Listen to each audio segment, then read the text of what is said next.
जामपुर गांव में एक शंकर भगवान का मंदिर था जो कई सालों पुराना था। जब कभी भी गांव पर कोई परेशानी आती, उस मंदिर में एक रोशनी चारों तरफ फैल जाती और रोशनी इतनी तेज होती कि कोई भी उस रोशनी के सामने टिक नहीं पाता था। एक दिन वहां एक मुसाफिर आया, उसका नाम मोहन था। अरे भैया सुनो, मुझे टीमकपुर के लिए जाना है, लेकिन रात बहुत हो गई है, तो क्या मैं यहाँ रुक सकता हूँ? भैया, आप जाकर एक बार सरपंच साहब से मिल लीजिए। वही आपको यहाँ रुकने के लिए आज्ञा दे सकते हैं। अच्छा ठीक है। मोहन वहाँ से सरपंच के पास निकल जाता है और सरपंच के पास जाकर कहता है, सरपंच साहब, मुझे कल सुबह तक के लिए यहाँ रुकना है। मुझे टीमकपुर जाना है, लेकिन रात बहुत हो गई है, तो मैं इस समय नहीं जा सकता। कोई बात नहीं, आप हमारे गांव में रुक सकते हैं। आपका धन्यवाद। सरपंच मोहन को अपने ही घर में रोक लेता है और मोहन का बहुत आदर सम्मान करता है। लेकिन रात को मोहन सोता नहीं है, मंदिर की तरफ जाता है और सरपंच भी उसे मंदिर की तरफ जाते हुए देख लेता है। सरपंच भी मोहन के पीछे जाता है। क्या बात है मोहन, आप इतनी रात को मंदिर के पास घूम रहे हो? मुझे यहाँ से कुछ आवाज़ और रोशनी दिखाई दी थी, इसलिए मैं यहाँ आया। ये हमारे गांव का सबसे पुराना मंदिर है। जब भी गांव पर कोई मुसीबत आती है तो ये मंदिर हमारी रक्षा करता है। यहाँ कोई नागिन है क्या? आपको कैसे पता? मुझे ऐसा लगा जैसे यहाँ कोई नागिन है। कौन हो तुम? मैं मोहन हूँ। तुम कोई और हो, तभी तुम्हें ये पता चला है कि यहाँ कोई नागिन है। सरपंच की आवाज़ सुनकर और भी लोग आ जाते हैं। क्या हुआ सरपंच जी? इसे हमने मेहमान समझकर अपने घर और गांव में रखा, लेकिन ये कोई साधारण इंसान नहीं है। इसे पता है यहाँ नागिन है। मैं सपेरा हूँ और मैं इस नागिन की तलाश में आया हूँ। मुझे किसी भी तरह से ये इच्छाधारी नागिन चाहिए। इस इच्छाधारी नागिन को तुम यहाँ से नहीं ले जा सकते। इतने में इच्छाधारी नागिन सामने आती है। क्यों आए हो तुम यहाँ?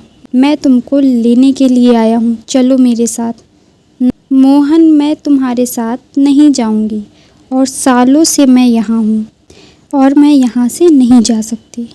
अगर तुम मेरे साथ नहीं चलोगी तो मैं ये पूरा गांव बर्बाद कर दूँगा। इतना कहते ही तेज़ हवा चलने लगती है और लोगों के घर टूटने लगते हैं। नागिन, मत करो ऐसा तुम। मैं ऐसा करना नहीं चाहता था, लेकिन तुम मेरी बात नहीं सुन रही हो।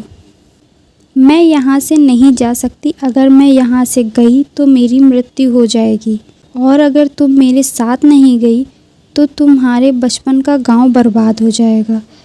वह संकट में है। क्या संकट?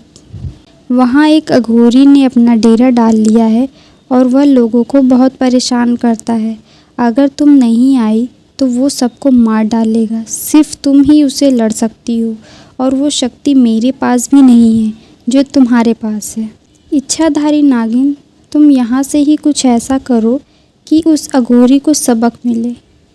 इच्छाधारी नागिन मंदिर में जाती है और वहाँ पत्थर उठाती है और वो उस पर अपने विष को डाल देती है। उसे मोहन को देती है और कहती है कि इस पत्थर को अघोरी के उस कमंडल के पास रख देना, जिससे वो लोगों को शराब पिलाता है। अगर अघोरी के इरादे गलत होंगे तो उसकी श्री शक्तियाँ चली जाएंगी। मोहन वो पत्थर लेकर चला जाता है और जैसा नागिन ने बोला वैसा ही करता है। अघोरी, तुम लोगों को शराब पिलाना बंद करो, इससे गांव के लोगों की मौत हो रही है। तुम कौन होते हो बीच में बोलने वाले? ऐसा ही करता रहूँगा। इतना बोलते ही, ये मुझे क्या हो रहा है? कोई मुझे बचाओ, मेरी शक्तियाँ ख़त्म हो रही हैं, मैं कुछ नहीं कर पा रहा हूँ।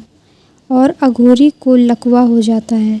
तुम साधारण इंसान हो और अब तुम हमारा कुछ नहीं बिगाड़ सकते। तुम्हारी एक गलती ने तुम्हारी सारी शक्तियाँ ख़त्म कर दी। इतने में नागिन की छाया सबको दिखाई देती है। ये तुम्हारे कर्मों का फल है। मोहन ने तुमको पहले ही समझाया था। मैंने अपने पैर पर खुद ही कुल्हाड़ी मार दी। नागिन मुझे माफ़ कर दो, मुझे बचा लो और मेरी शक्तियाँ मुझे वापस कर दो। मैं तुम्हारी जान बचा सकती हूँ, लेकिन तुम्हारी शक्तियाँ तुमको वापस नहीं दे सकती। जो होना था वो हो गया। अब तुम फिर से तपस्या करो और फिर तुम्हारी शक्तियाँ वापस मिलेंगी। अघोरी को ऐसा सुनकर अपनी गलती का एहसास होता है। वो सबसे माफ़ी मांगता है और इच्छाधारी नागिन से भी माफ़ी मांगता है। ऐसे इच्छाधारी नागिन 2 गांवों की रक्षा करती है।